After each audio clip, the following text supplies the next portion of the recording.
O'Connor and Heidi Tempera, who's running for the National Party, who are joining us tonight to answer some questions related to the interests of the Christian community, especially religious freedom. And if it's okay, I'd just like to open briefly in prayer. So, dear Lord, I thank you for this opportunity to come and be involved with our election. I thank you for these candidates, Lord, who are interested in seeking the betterment of their country, Lord. I pray that whether they win or lose, Lord, that you will bless their work. And I pray that this evening that we will all get to know their policies better. In Jesus' name we pray. Amen. Amen.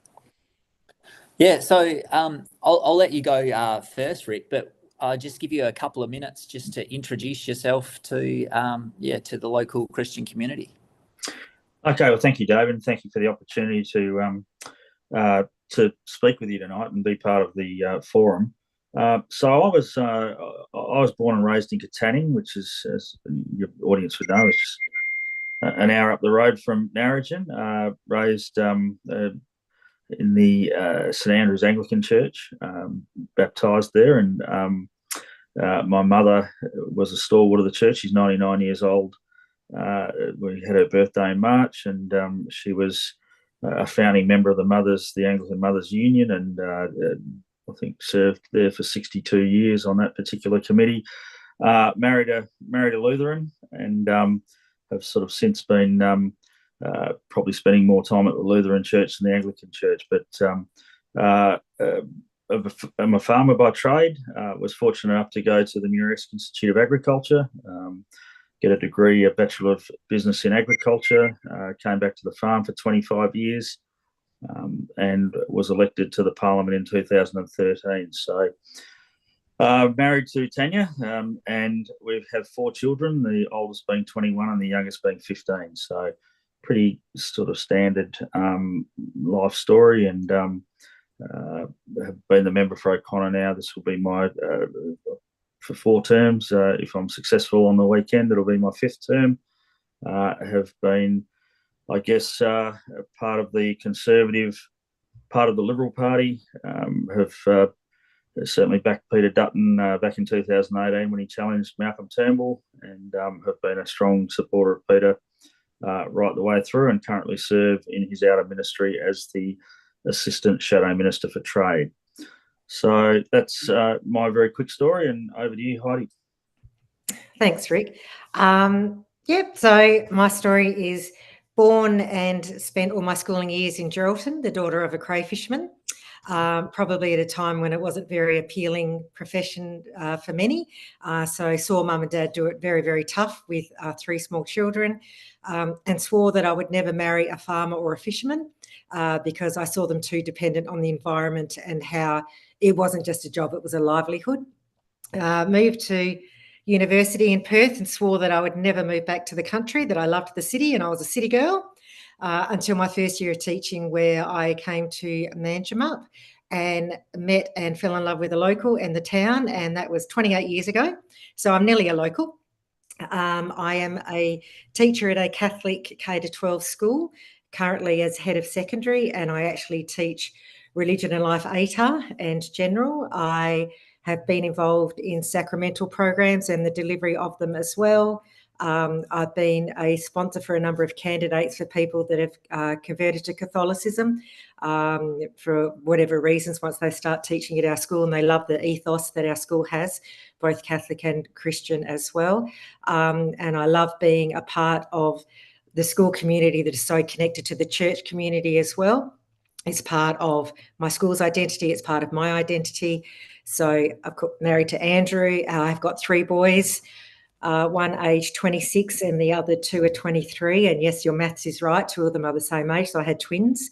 And that was good fun, raising 3 boys on a farm. And one of them has continued on with the farm. So we have potatoes and beef, and you are sensing some irony that I said I would never marry a farmer or a fisherman, and that I have done exactly what I said I would never do, move to the country and marry a farmer. I am passionate about regional and rural Western Australia. Been a member of the Nats for a few years now, and the last 3 years I've been the policy director. And that's probably what propelled me to put my hand up for the seat of O'Connor, seeing all the different motions and come in for our state convention every year, from far north to far south and everything in between, that a lot of the issues are very similar, obviously slightly different to their nuance and context, and O'Connor does have a large diversity in both community sizes and what they produce for the economy as well. But again, just passionate about rural communities. They are the lifeblood of our country, and I am really tired of them being ignored and just expected to pivot and be resilient and just get on with things when we are the powerhouse of this country. And I just want some acknowledgement for it. It is my first time running, and I'm not afraid of hard work. I'm not afraid of speaking loudly, and I think 30 years of teaching have set me up for a good skill set transfer, and also I can make people sit up and take notice as well. Thanks, Heidi.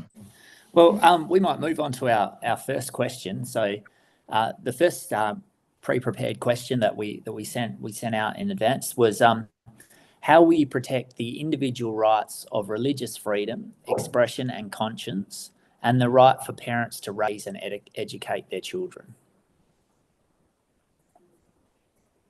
David, do you want to play the video? Oh, sorry, I haven't got it set up at the moment. I've got the video lined up to play. Okay. Religious freedom isn't just about what we believe in the privacy of our own homes. It's about the right to express those beliefs, to speak openly, to practice freely, and even to hold and express views that are unpopular. It also means not being forced to say or do things that are against our faith. And this isn't just a nice idea, it's a human right protected under the International Covenant on Civil and Political Rights, which states that every person has the right to freedom of thought, conscience, and religion, including the freedom to worship, practice, and even teach our beliefs, whether in public or in private, by ourselves or as a group. It also says that every parent has the right to teach what they believe to their children and have them educated in their faith. Australia is a signatory to this international covenant, and it is legislated as one of the 7 core international human rights treaties that Australia has adopted. Despite this, we have no national laws that protect religious freedom. Instead, we rely on a patchwork of laws that usually mention religion as an afterthought and often as an exemption rather than as a positive right. Right now, religious freedom is under great pressure. Beliefs that have been consistently taught for thousands of years are starting to be defined as harmful or bigoted, and laws are being enacted that restrict these teachings in the name of inclusiveness and protecting people from harm.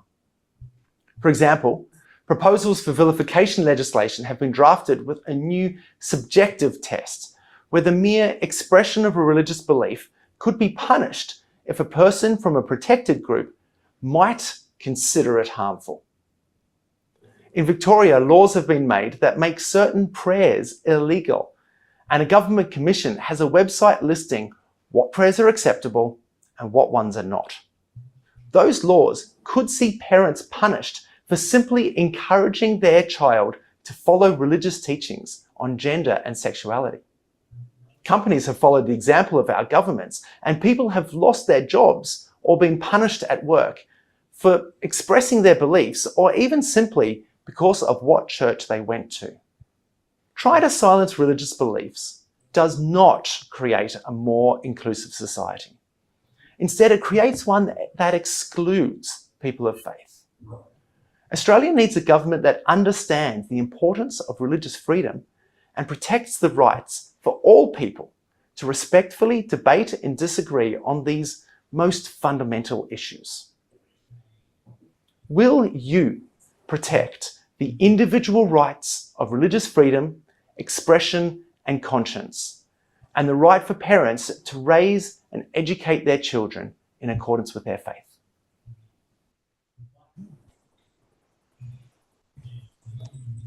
So, David, do you want me to go first or Heidi? Yes, please. That'd be great. Thanks, Rick. Okay. Well, thank you. And Mike, that was a terrific presentation. I wasn't aware of the Victorian situation, but in direct answer to your question, of course, I will stand with our faith communities to protect their religious freedoms. In 2019, as part of the Morrison government, I voted to introduce religious freedoms. Sadly, we had some members of our side of politics who didn't support that legislation, so it failed to the great disappointment of many of us on our side of politics. So the quick answer is that yes, I will support religious freedoms, and I'll support whatever legislation Michaelia Cash, as the Attorney General, would bring forward. I've had some preliminary discussions with Michaelia about that, but certainly the non-negotiable areas are particularly the right for parents to choose the education that they want for their children and the values that they want their children taught. Religious-based schools should certainly have the right to employ people who share their values. So those are the sort of non-negotiable issues. That's, I guess, where I stand on that particular question. So I'm happy to take further questions, but I'll give Heidi the opportunity, and she's particularly well placed given that she works in the Catholic system.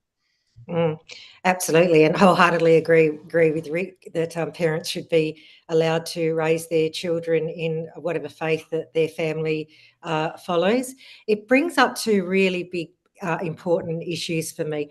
The one is respect, that taking away the respectful discussions that can happen, and also the issue of trying to censor people in stating what their faith beliefs are as well, because coming from an education point of view, that whole issue is very, very dangerous when we try and censor what we do allow and what conversations happen both in a faith-based school and a government school as well. And I think from an education point of view, we're setting up a whole generation of children that are frightened to have those discussions that are grounded in respect, and remembering that we're all made in the image of God as well, and no matter how people present or what faith they follow, it's really important that those conversations, those respectful conversations happen.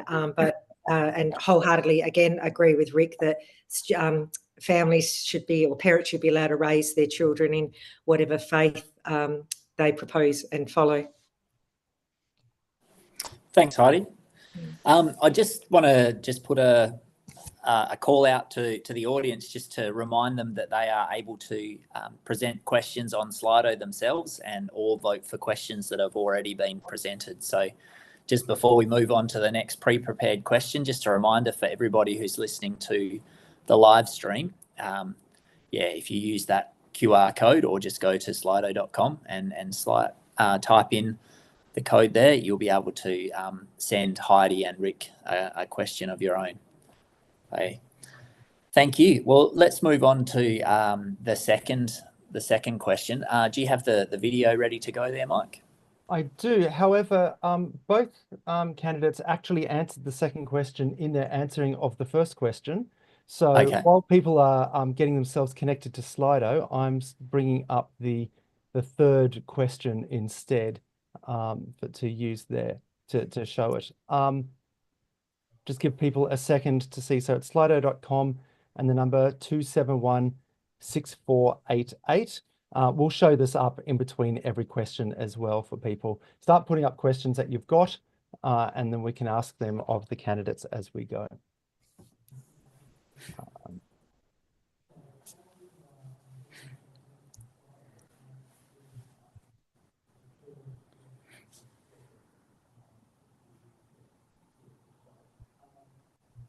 For more than 160 years, Anglicare Sydney has been dedicated to serving our community, providing essential support to older Australians, families in crisis, and those struggling with housing and financial insecurity.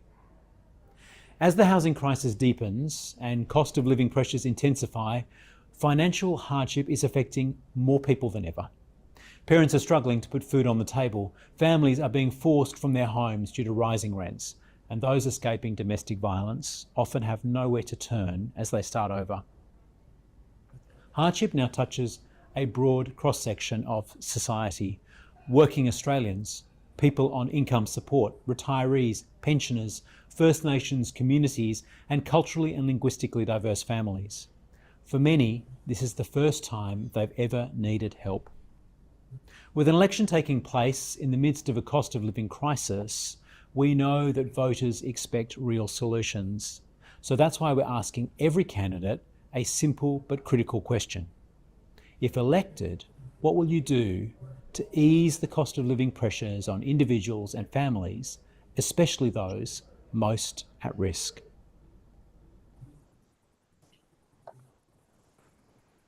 Would you like to go first, Rick? Okay, well, thank you. So in the first instance, the Coalition and Peter Dutton announced an immediate relief for people at the fuel bowser of 25 cents a litre through a reduction in excise. So that's around about $14 a week if an average family car uses a tank full of fuel a week. Obviously, in regional and rural areas, we drive further, and fuel is more expensive to begin with. So that's a first step that we can make, and it would be introduced as part of the first piece of legislation that a new government, a Dutton government, would introduce to the Parliament. We've also announced a significant boost to Food Bank, which is where many of the families that the presenter was talking about turn to for when times are very tough and food's difficult to put on the table. So a coalition government will substantially increase the federal government contribution to Food Bank. But I guess the bigger picture is getting the economy back on track and taking the pressure off inflation. Inflation is what is causing a lot of the difficulty for families at the moment. And so there is a major focus, and I'm not going to go into every policy area on the economy, but there will be a major focus from the coalition on reducing inflation, reducing those cost pressures, which are so damaging for the family unit at this point in time. Thanks, Rick. Heidi? And absolutely everything that Rick has said. I'm certainly not going to, the coalition is not, stating anything otherwise, but I love that this was a question, because the cost of living term gets thrown around so often that I think sometimes we lose the human dignity in all of that. And absolutely, preferential option for the poor is something that we need to keep front and centre. And like Rick said, there's the immediate relief that people need. So many people are living paycheck to paycheck. So there's the immediate relief, such as, cutting the fuel excise and being able to support organisations like Food Bank as much as we can, but also maintaining a bit of human dignity for those people, like the presenter said, that have never found themselves accessing any charitable organisations before, and knowing that there's a fair bit of mental stress and strain that goes with that as well. So I certainly would like to see other organisations supported to support people that are struggling now with their new normal, which pains me to say that, but that's what it is for a lot of these people as well.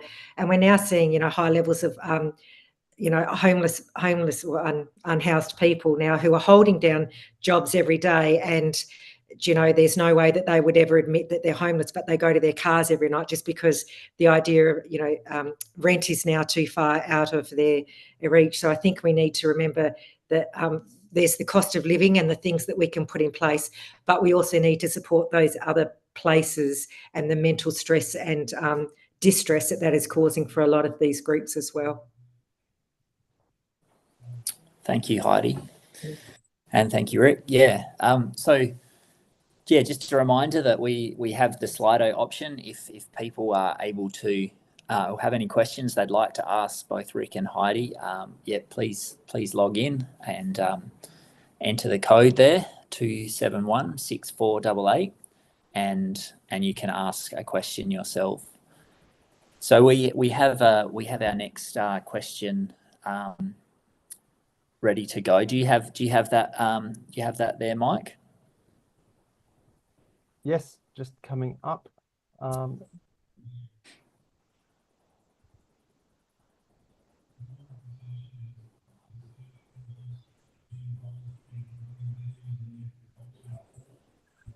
Australia is in the middle of a gambling epidemic.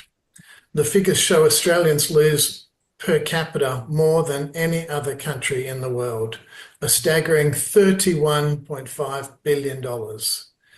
In this cost of living election, it's salient to know that families are losing more to gambling than they're spending on their utility bills. More than 2 years ago, the Murphy Parliamentary Inquiry delivered a report to the government recommending, amongst other things, a full ban on gambling advertising. It's a move that polls show 72% of Australians support. So, will you, as a candidate in this federal election, commit to support the implementation of all 31 recommendations of the Murphy Review? We believe it's incredibly important to protect our kids and to protect our community from gambling harm.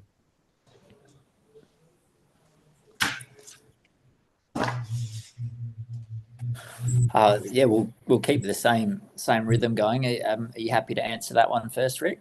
I'm happy to let Heidi go first if she wants to, because because we both come from the coalition, I'm kind of stealing her thunder to a certain extent. So I'm happy to let Heidi go first. Would you like to go first, Heidi? Yeah. And I love that both Rick and I are coming from the same point of view in terms of the coalition and how we can expand each other's answers. So, look, I hadn't heard of this report until the presenter made reference to it. So I went and had a bit of a read. And it's frightening. I mean, and I think, of course, absolutely committed to the recommendations. I think maybe 31 is a lot to start off with, but I know that they would stagger accordingly and what's doable. But then I was also fascinated to find out that the government's revenue, I think in 2020, was $5 billion from gambling. So I imagine that there'd be some reluctance on some level to bring all of their recommendations into place, because if it's going to affect their coffers.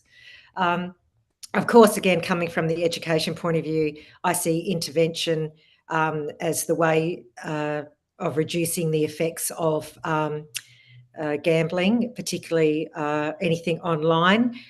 There's a brilliant book by David Gillespie called Teen Brain, which talks about how the digital revolution, such as, your phones mainly, children who never really had addictive type personalities, that the screens are now triggering something in their brains, making them take on addictive type traits, which is what we know gambling is an addiction, it's an illness. So absolutely, I'm all for anything that goes towards intervention and harm minimisation. And I think the big question is, how much is it costing us to not do anything? I mean, they're reporting about, putting money into, helping people with their addiction and rehabilitation. And they're just the numbers we know about, because addiction can be quite an embarrassing addiction, and people don't want to admit how much they have lost, especially if it is affecting them being able to put food on the table. So I think we need to know that it's probably underreported, and we need to be aware of that shame element that people have with them as well. So I'll let Rick take on from here, because he's probably a lot more familiar with the report than I am. Thanks, Heidi. Look, I am familiar with the Murphy report. That committee was chaired by the late Peter Murphy, and I think she did a marvellous job. There are 31 recommendations, so I'm not prepared to say here and now that I commit to all 31 recommendations. But what I will say is that I find gambling advertising insidious and pernicious. I have teenage children, as I said, and from about the age of 8, my son could tell me what the odds of the West Coast Eagles beating the Dockers were, and so on. And there's no question that the gambling industry are using advertising, but it's not just advertising; it's also some of the commentary that's weaved into the commentary that certain teams at certain odds, and that gets young impressionable people thinking about, if I bet $2, then I might win $5. And that's where it starts, that train of thought that, you can win some easy money. And as Heidi said, it becomes an addiction, it becomes an illness, and it's a scourge on our society. But I'm not going to sit here and say that I'm agreeing to all 31 recommendations. Okay, thanks, Rick. Just a reminder, the Slido questions are there. If you have a question you'd like to ask Rick and Heidi, please type in the code and send that through to us.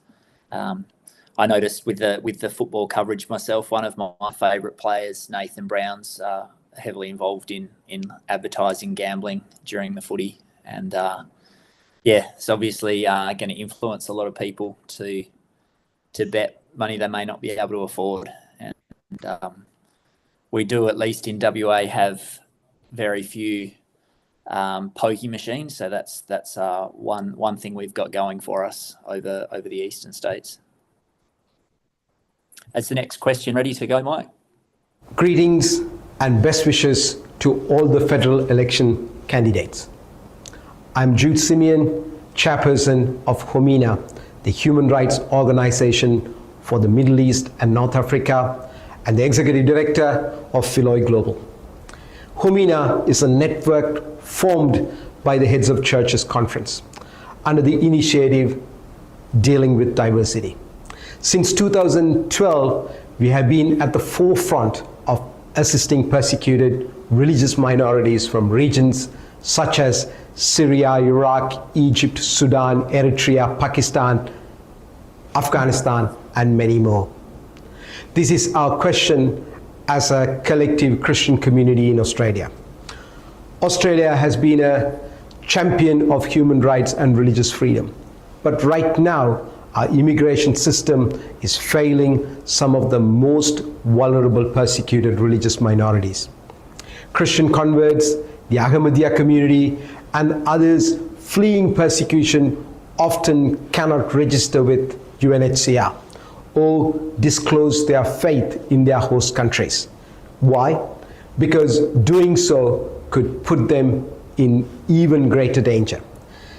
Yet, Australia's humanitarian intake still relies and prioritizes UNHCR referrals, leaving these people with no clear pathway to safety. The current refugee policy does not even mention religious minorities.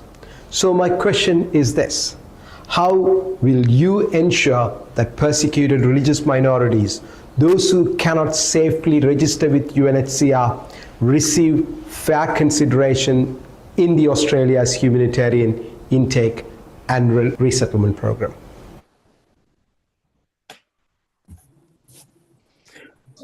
Look, I'll jump in, David, with that one. I mean, the coalition government, we accepted, I think, 14,000 Assyrian Christians from Syria when the ISIS evil was at its peak.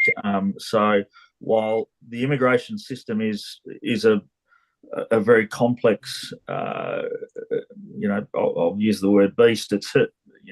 It's a huge and difficult policy area to get right, because there is at the moment in Australia many people who feel our immigration program is too generous and out of control.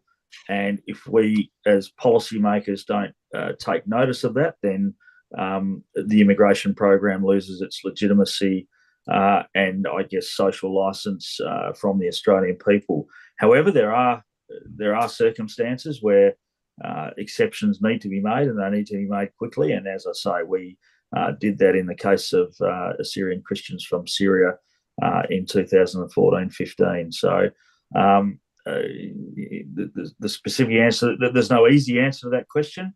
And I guess if we continue to show generosity in the face of some of these one-off crises, then I think that is possibly the best way for us to proceed. Heidi? Yeah, I guess there's a couple of, oh, excuse me. I guess there's a couple of levels to that, because the question asked, how those who cannot safely register receive fair consideration in Australia's humanitarian intake. And humanitarian, I mean, Australia has always been known as a very sympathetic and encompassing country to those in need. And not necessarily policy related, but I guess it's worth asking the questions. Is there other ways that we can establish alternative referral pathways, or have the conversations with UNHCR, because we know that people won't disclose things that will put them at risk, but that shouldn't put them at a disadvantage by not being able to register them as well. So I think maybe not a short-term sort of solution, but definitely I think it's questions that we need to ask about, can we look at different ways, or, how can we prioritise? Because unfortunately there are many needy people in the world, and unfortunately triage does have to occur. But again, it's about having those conversations at the higher level about, are there different pathways or alternative ways of looking at that intake as well. Thank you, Heidi. So that's the end of our pre-prepared questions. So just a reminder that you can ask your own question at slido.com, and there's the code there, or you can also vote for questions that have already been nominated and bump them up the list, and they'll be more likely to get asked. So being from a rural community, our first question from the floor is about the live sheep export, and I just wanted to share a story which I shared with Mike yesterday. But yeah, being a farming area where we have a sheep industry, I help out down here at a feeding program that gives out food parcels to needy families, and met a young lady with a couple of young kids who was living on the streets, and her partner was a shearer, or is a shearer, and because of the live sheep export ban, her partner had not had a lot of work, because farmers are dropping sheep numbers, as you're probably both aware, and yeah, he got into trouble with the law, and he'd ended up in jail. So yeah, it wasn't just a story as well, because when I put the food parcel in her boot, there were combs and cutters everywhere. So but the question is, will you commit to overturning the sheep export ban, the live sheep export ban? That's an easy one for both of us, but I'll let Heidi answer on her behalf. But as a farmer, my brother's still in the sheep business. We have relied on the merino sheep industry for our livelihoods for in my case 4 generations. It is the live sheep trade issue is really specific to merino sheep. They are the wool growing animal. They're bred to grow wool. They're not bred to grow meat. And that's where the shearers come in. Those sheep need to be shorn. That provides shearers, and many of them, in these rural communities, some of them come from very disadvantaged backgrounds, but it's a great job for someone who might not have done well at school, who might have had a few problems in their youth, but shearing's a terrific job for those sort of people that might not have, as I say, achieved highly at school and other areas. So as the outlet for those merino wethers that go on the ships that are shipped overseas, what we'd call a store sheep or a lightweight sheep, as that demand diminishes with the imposition of the ban, sheep numbers are falling quite dramatically, and of course with that comes a dramatic drop in the number of sheep that need to be shorn. So just in the last 12 months, the ban hasn't come into place yet, but the confidence in the industry has completely gone with the minister's announcement. Sheep numbers in Western Australia have plummeted by 20%, and that's reflected also in a drop of 20% in wool production. So to back to your story, that is why you're seeing shearers, and not just shearers, but truck drivers, people that work in feedlots, pellet mills, and of course the farmers are getting out of sheep and going into cropping, so that requires less labour. So there's farm workers that will lose their jobs, and it's been estimated that around 3,000 jobs will be lost across regional WA. Holly Ludeman from the exporter Emmanuel's told me the other day that of 307 consignments of around 50,000 sheep that were going on a boat, and this is a couple of weeks ago, every single one of them came from the electorate of O'Connor. So that's how important that industry is to this particular electorate. It's by far and away, there are some sheep that would come from the electorate of Durack, and perhaps a few from the southwest corner in the electorate of Forrest. But effectively, the live sheep industry is almost exclusively supplied by farmers and sheep producers and the shearers and the truckies and those people that support the industry effectively across the rural towns of O'Connor. So yes, that's a very long answer to your question, which is absolutely I will be at the forefront of reinstating the trade as the Assistant Shadow Minister for Trade. I hope to have carriage of actually reinstating the trade. I have travelled to the Middle East several times. I've met with our importing nations. We've worked very hard with new importing nations like Morocco, Saudi Arabia, and I would be hoping to reinstate and reinvigorate that industry. And hopefully we'll see people like this particular shearer back in work and making a good quid for his family. Thank you, Rick. Did you have anything you'd like to add to that, Heidi? Oh, sorry. No, I mean, Rick's, living the life and feeling the effects of it now, and it's something that the Nationals have constantly had on their agenda. At the last conference, we had, there was a resolution to repeal the ban, and David Littleproud speaks very eloquently and very clearly about how we do have the best live sheep export trade in the world, and I'm sure Rick's seen it all firsthand as well. And it's just a shame that that Labor sold us out for a few cheap votes over East, because the story of that shearer's partner in the car breaks my heart, and that's the immediate ripple we're seeing in the community. And but like a stone into a puddle or whatever, the flow-on effects for that, we are going to see this. I don't want to use the term humanitarian crisis, but it's affecting so many people on so many levels, some of which we're not yet to see the effects of. So absolutely, totally support everything Rick said. He's the man in the know. He's seen it all, and hashtag keep the sheep, and fingers crossed.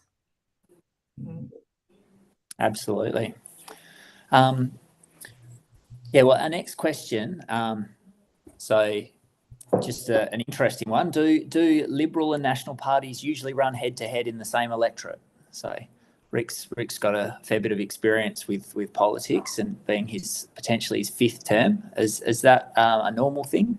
Yeah, well, it is in Western Australia. It's not across the rest of Australia. So the West Australian Nationals do their own thing, and in other parts of the country, the coalition has an agreement whereby sitting members are not contested, and so where a sitting member is in place, if it's a Liberal member, it's not contested by a National. If it's a National member, it's not contested by a Liberal. When there's a retirement or when the seat is lost and both parties are trying to win it back, it's open slather. So I'll use the example of the seat of Bullwinkle. It's completely on the East Coast. It would be completely normal for both parties to be contesting the seat, and may the best man or woman win. But certainly, where there's a sitting member, there's a no contest deal. Yeah, no worries. Did you have anything you'd like to add to that, Heidi? I just think it's a win-win when you've got people, and the Nationals are wholeheartedly the country party, and Liberals obviously have country consideration as well. That when you've got two people representing the same group. It can only be for the betterment of the community. Yeah, I think with O'Connor being such a large electorate, having yourself down in Manjimup and Rick in the Katanning area, that's more representation for the coalition, I would imagine. Our next question is, what are your views on DEI, diversity, equity and inclusion? This question speaks to many ideologies that we see today. Would you like to start? Sorry, handballing. I was going to say paper, rock, scissors, Rick. Well, I'm happy to go first, but I don't want to steal your thunder if you've got some thoughts. No, well, mine stem from the fact that we just need to be remember when we get into these conversations that it's human beings we're talking about. And again, coming back to that dignity of the human person, we need to be very considerate of that. And conversations like this tends to shoot off very, very quickly into lots of different rabbit holes, and people are very passionate about what they view. And I think we just need to be very considerate and very respectful that while we are talking, that these are human lives and that we are talking about, and we need to maintain the same level of respect because people's views are far-reaching. And everyone has their own personal story as well. I have my views, which I'm more than happy to share with people as well. But again, they're just my personal views. And that comes from having worked with teenagers for a number of years and seeing a lot of issues that that has caused, is causing, and also causes families and the wider community as well. So I don't want to sound like I'm fence sitting, and I know that does sound like that, but the actual topic is so huge. So if there was a more specific question, I'm more than happy to answer that, but I don't want to start talking and go on a different tangent, and that's different to what the original question was. So I'll start with that foundation, and Rick, if you want to add on to that, and then if it goes back and forth. Okay. Well, you were fence sitting. If you go down the DEI route, is it DEI or DIE? I'm not 100% sure, but then you're putting I guess a group of that have certain characteristics. You're putting that ahead of merit, and who makes those rules, who makes those judgments. I think that any system that isn't based on merit is wrong, and I think that it's overdue what President Trump is doing in the United States. We've seen universities like Harvard, whose entrance policies actively discriminated against certain groups in favour of other groups, and that is just plain wrong. There should be no discrimination, and so my straightforward answer to that question is no. I think DEI is completely wrong, and we should oppose it at every opportunity. Okay, thanks, Rick. My next question, just a reminder for Slido.com up there on the screen, 271-6488 is the code. The next question is, would you be supportive of creating a Minister of Disability Inclusion in Federal Parliament? So I guess this is addressed to bringing disabled people into the workforce, so including them in the workforce. Yeah. Sorry, Rick, can I go? No, you go first. Yep. Yeah, absolutely. I actually have a master's in special learning needs as well, and the area of inclusivity is very important to me. And I think what we need to get across to people is that equality and equity are actually two totally different things. And when somebody feels that allowances are being made for somebody, they feel that that's not being equal. But you need to realise that, the assistance that is provided to some people just levels the playing field, and I think having someone being an advocate in that role would be very important and very beneficial, because true inclusivity exists when we don't even notice it, and I definitely think by appointing someone in that role would be a really good start in that process. So in relation to whether there should be a minister, perhaps, the NDIS is rapidly growing to become one of the largest expenditure items in the Commonwealth budget. Currently, it falls under the Minister for Social Services, but perhaps could be created in its own ministry with a minister that's particularly responsible for disability inclusion, but also the oversight and running of the NDIS, because the two are kind of inextricably linked, I would have thought, and it is such a large and growing expenditure area on the Commonwealth budget that it probably does deserve its own minister. Yeah, thanks for your answers, guys. So the next question, how does a coalition government aim to address the illegal tobacco trade and associated organised crime? You can take that one, Rick. Yeah, look, it's a tough one. My personal view, and this is certainly not the view of the opposition or coalition, and I can't actually tell you because this is a question that's come from the floor. I can't actually tell you a specific policy, but my personal view is that if you tax something to the point that makes it attractive for people to break the law, then people will inevitably break the law. And I think a packet of cigarettes, and let's face it, most of the people that I see smoking are people from a lower socioeconomic background, and $60 for a packet of cigarettes is way out of the reach of many of those people now. We know that smoking is an addiction. I've got a family member who's been smoking for since they were 14. They're in their 60s now, and they haven't been able to give it up. And they can afford it, not easily, but but they can afford it. But I can imagine that someone in the same position who doesn't have the financial resource is going to be attracted to illegal tobacco sold at a discount. Now, the other component there is that I believe that the bikie gangs have moved into this space. It's a lot safer for them from a law enforcement perspective. The fines are, or the penalties are much lighter rather than dealing in drugs. So they've moved into that area.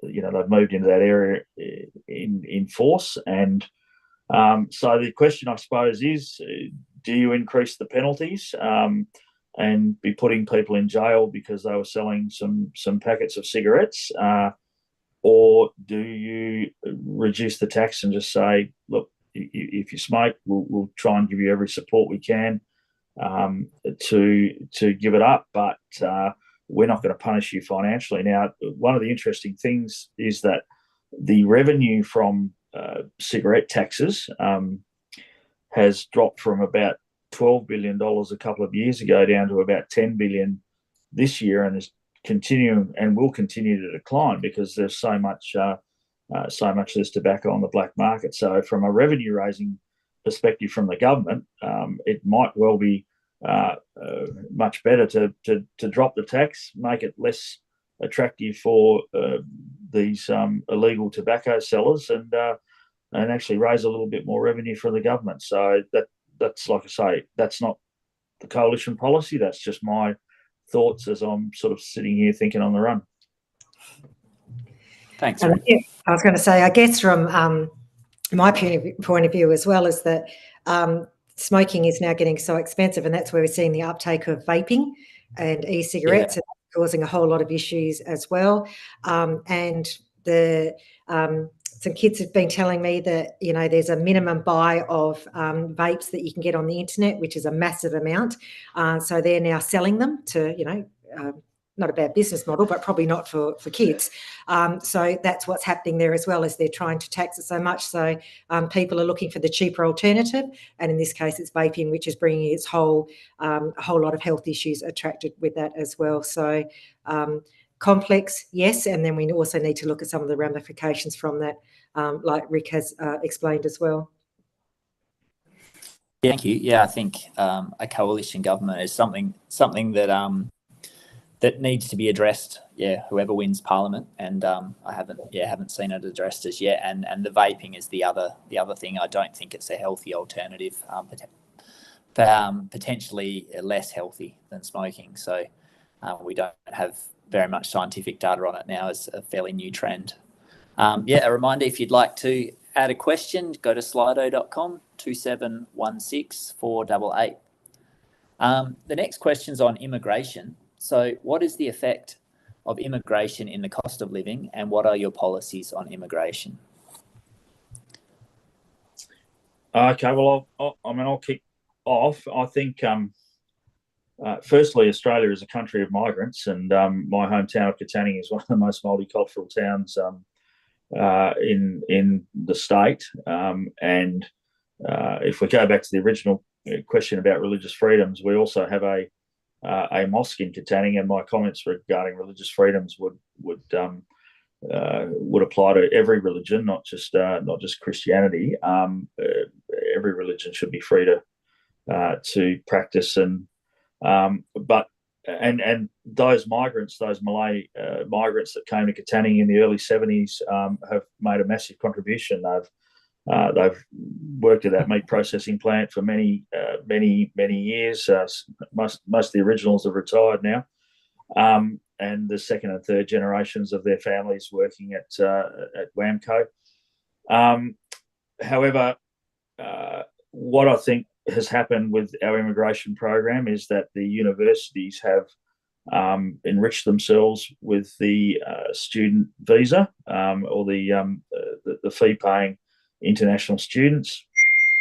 They have moved into our cities and pushed up rentals, particularly the sort of rentals that young, either single or unmarried couples might be looking for in cities that are reasonably close to the centre. And that has put enormous pressure on rents. It's put pressure on housing prices. And there is a strong sense, I think, in the community that there are too many people coming to Australia. Once again, having said that, we have critical shortage of tradespeople, skilled workers across the board. So we've got to find a balance. But there have been 1 million migrants come in the 3-year term of this government, and I think most people would say that is way too many. During that period of time, we've built 200,000 houses, so that is way more people than we can house. It puts more pressure on infrastructure, whether they be roads, whether it be schools or hospitals.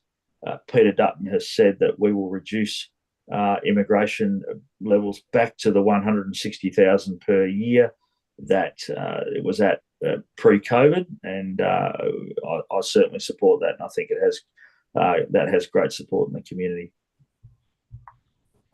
Thanks, Rick. Did you have anything you'd like to add, Heidi? No, and just totally agreeing with what Rick has said as well, that we're seeing more and more vulnerable and marginalised people in Australia that we have not seen for quite a few years. And I do think it's important that we need to have an eye on everything that is happening, and immigration is having an impact on that.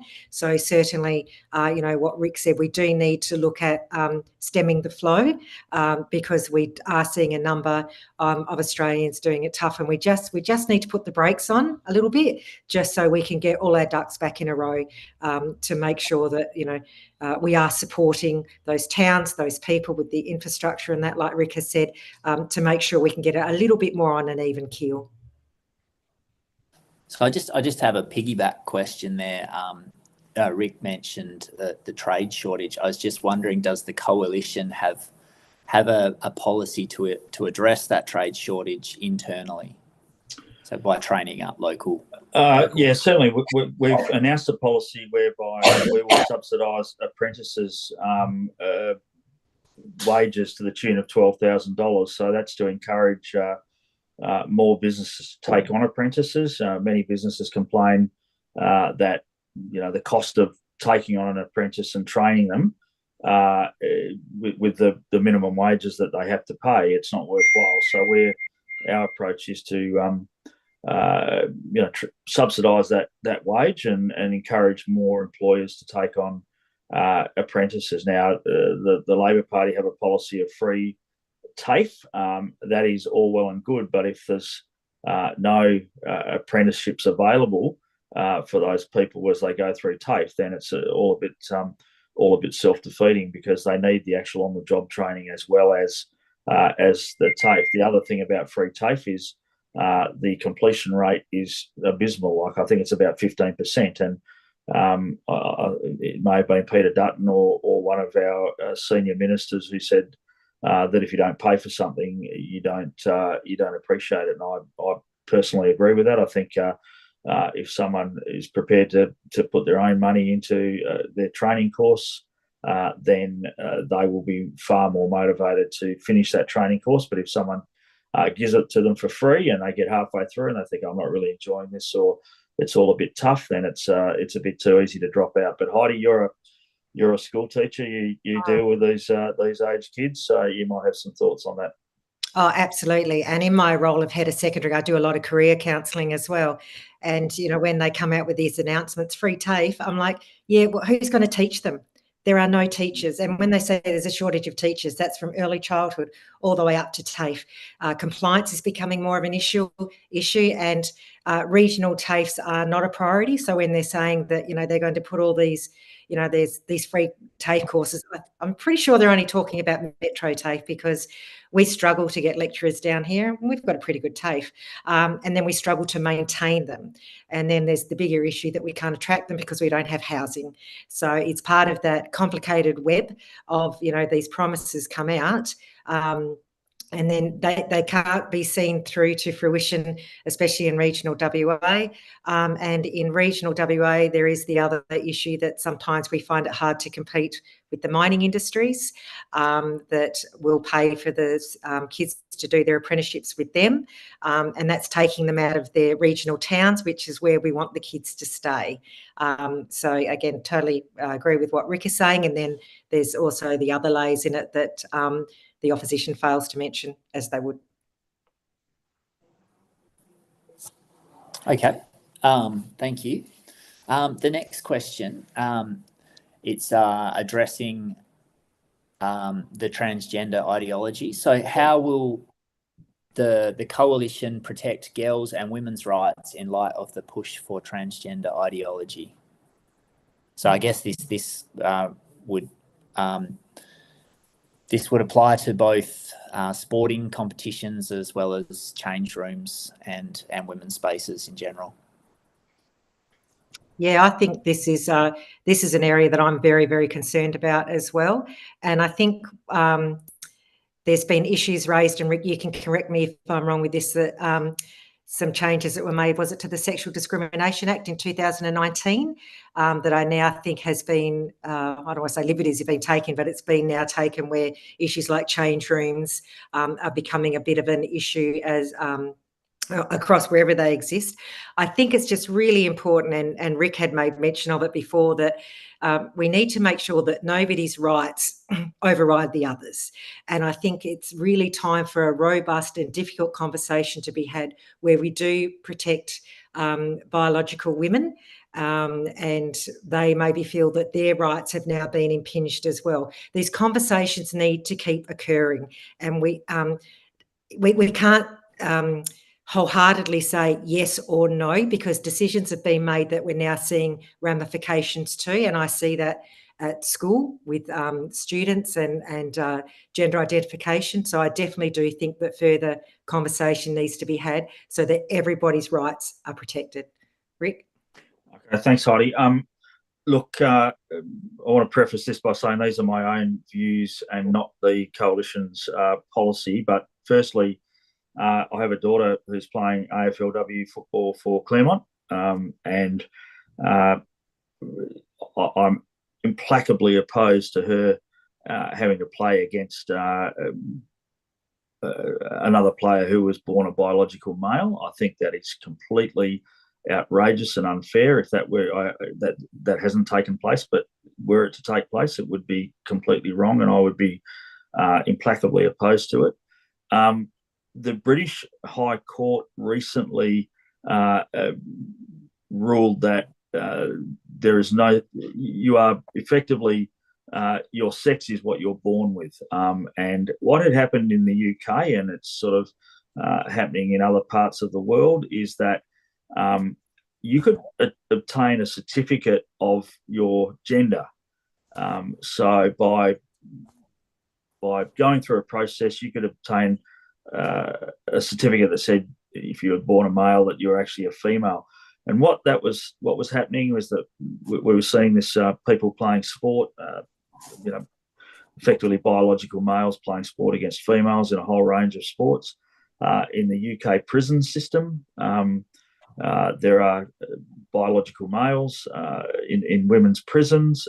There's an epidemic of babies being born in the UK women's prison system, and the UK court found that this was invalid. That people just by issuing a certificate, you can't change somebody's sex, and that will have legal ramifications around the world. And of course, what that certificate was allowing, for example, the British prison system to do was to say, well,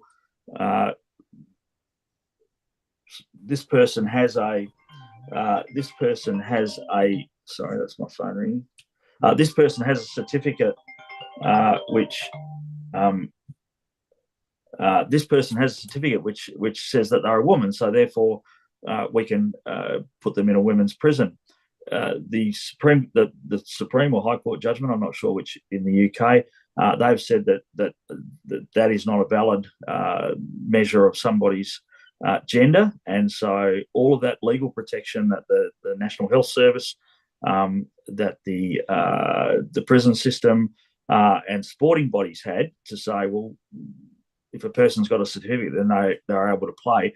That has gone out the window. Now, Australia is not there yet, but I suspect that that precedent that's been set in the UK hopefully will find its way through the Australian court system. I know there are bodies who are very keen to test this in the courts, and once it becomes, I guess, the precedent set, then that will set the agenda for, I guess, the gender debate in Australia. As I say, these are my own thoughts. This is my own observations. I'm not speaking about a coalition policy, and at this point in time, I'm actually unsure exactly what our policy would be on shared change rooms and transgender people playing, in particular, women's sports. At the moment, my understanding would be that it'd be up to the actual individual sporting bodies. But that is I guess the implications of the British ruling is that it takes it away from the sporting bodies and says this is actually the law. You are born either a man or a woman, and that there is no discretion for the sporting bodies, for the prison system, for the National Health Service, or anybody else. That is the law, and let's hope that we see that in Australia. And absolutely, Rick, and that's what you were saying, about it's up to, individual sporting groups or things like that. And I would more than happily be part of any reform that seeks clarity of the legal definition, because it's causing a lot of angst to sporting organisations and groups because they don't want to do the wrong thing, and so then they end up offending everybody. So certainly I would love to be part of any reform for clarity, and then also to review what's in place, because these decisions were made 10 or so years ago, and now we're starting to see other court rulings come out saying, hang on, it went too far. And we're now seeing other groups' rights now being buried. So definitely, and again, my views, but certainly I think that is now long overdue. And I think a lot of people are keen for that clarity. They want that clarity. Thank you, Heidi. Thanks, Rick. So I have a question on renewable energy. Has renewable energy contributed to the overall increase in the cost of living? Is it a threat to our agricultural land? And what are your policies on renewables and more broadly on getting energy prices down? Okay, well, look, I'll kick off on that one, and I'll try and be as brief as I can. It's a huge issue. But just in relation to getting energy prices down, yes, renewable energy, there is a very high correlation between high energy prices and high penetrations of renewable energy. In this country, we've got South Australia, which has the highest penetration of renewable energy, has the highest energy costs. In the United States, California has the highest penetration of renewable energy and the highest electricity costs. And in Europe, Denmark has the highest penetration of renewables and the highest energy costs. Conversely, France, which has around 70% of its power generated by nuclear, is not the cheapest, but it's certainly not the most expensive. And they provide baseload power to many of those European countries that have high renewable penetration, but still need to keep the lights on when the wind's not blowing. And of course, in Europe, it's quite cloudy, so the sun doesn't always shine. The Frontier Economics report, which was produced by Frontier Economics, they are an energy modelling and economic modelling organisation, not connected to the Liberal Party. In fact, they've done more work for the Labor Party than they have for the Liberal Party. Danny Price, the director of Frontier Economics, came to approach the Liberal Party and said, I would like to do some modelling work on nuclear versus renewables. He did that pro bono. And he also did that knowing that he will never work for the Labor Party again. And, Chris Bowen, the Energy Minister, had commissioned Frontier Economics to do some work early in their term. They will never work for the federal government again. So Danny Price did that work at considerable cost to himself and his business. What he found was that the most economic mix of renewables and baseload energy was 38% nuclear, 52% renewables, and the balance being gas, hydro, and some other various energy forms. So that is why I'm a very big supporter of our nuclear policy. It is the work that Frontier Economics did. Priced an overall system cost of nuclear plus the renewables at $323 billion to 2050, and priced the renewables only the option at around $600 billion. Most of that additional extra cost being transmission lines, 28,000 kilometres of transmission lines, the environmental footprint of the renewables only policy is enormous. The amount of land that's taken up, and the question was about, will it impact on agricultural land? Well, of course it will. And there is many projects being proposed across my electorate, and the response that I see from farmers is those people who are being offered $50,000 a year per tower to host a tower are very quick to sign up. The next door neighbours who are not going to get a tower but are going to get the visual pollution and potentially the noise pollution are generally opposed. And the people that are going to have the transmission lines go through their property for no financial return and severe interruption to their agricultural business are prepared to chain themselves to the bulldozer. So long answer to the question, but that is my view, that a proportion of renewables in the system is certainly warranted, but you always will need baseload power to provide that electricity when the wind is not blowing and the sun is not shining. Batteries are very short term. They need to be recharged, and they need to be disposed of after 8 to 10 years, and the environmental footprint of that is going to be something that I'm just truly gobsmacked that the Greens political party have not given a moment's thought to where all these batteries are going to end up. They're going to end up in landfill. That's where they're going to end up. But the environmental impact and also the amount of mining that's going on at the moment to create these batteries. And we saw on the Channel 7 Spotlight show a few Sundays ago the nickel that is being used in these batteries being mined in Indonesia, coal-fired power stations churning out the energy for them, and it is really quite mind-boggling that that the Greens are all in on this sort of technology versus a nuclear power plant, which has a footprint of a rec centre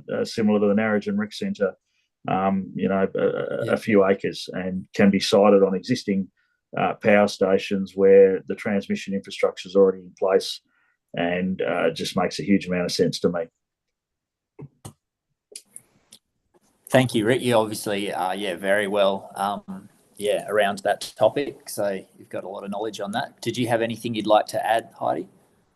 No, and in total agreement with everything that Rick has said. At last year's state conference, a motion was passed saying that the protection of agricultural land must be a priority, especially when it comes to, it was particularly to do with wind farms, and people in Margaret River and Witchcliffe are living that at the moment, and it's so horrible to see what they're having to fight the local government for, when in the local government's desire to want to go totally green, and the amount of agricultural land that is being lost. And like Rick said, it's not just the farm that the wind turbines are going on, it's the associated land around it as well. And I've learnt more about wind turbines in the last 6 months than I ever thought I would ever know anything about. And again, it's not the silver bullet that the Greens are thinking, the industrial waste that comes from turbines as well. Those things don't break down, and they're not exactly small. And then also living up the road from the Greenbushes mine in the pursuit of lithium for the batteries and the global demand for that. There's a little town there that's just about to be swallowed up by a mine, and it's slowly working its way to Bridgetown as well. So I think people need to be aware that there is no quick, easy solution, and it will cost them a lot of money in seeking it as well. And it's disappointing that balanced views aren't put across as well, because people want the cost of living to come down, and they want renewables, but they don't see the connection between the two and how each impacts each other. So but Rick's obviously got the inside knowledge and knows a lot about it as well, and in total agreement. Well, thank you very much. Thank you, Heidi. Thank you, Rick, for your time this evening. It's been really great to get to know your policies on important issues to the community as well as to the Christian community. And all the best for the election on Saturday. I hope you do well, and I hope it's been a good evening for yourselves, and please get some rest, and we look forward to speaking to you in the future. Well, thanks very much, David. Thank you for putting on the forum and giving us the opportunity to share our views on the range of issues that have been put to us. And Heidi, I'm sure you agree that it's been a great opportunity. So over to you. Absolutely. Again, I think, people that are invested in hearing about what we can offer, I think is brilliant, shows an investment in your local community and the wider one as well. And I've really appreciated the opportunity. So thank you. Thanks, Heidi. Thanks, Rick. Thank you. Say goodbye. Bye. Goodbye then. Thanks very much. God bless.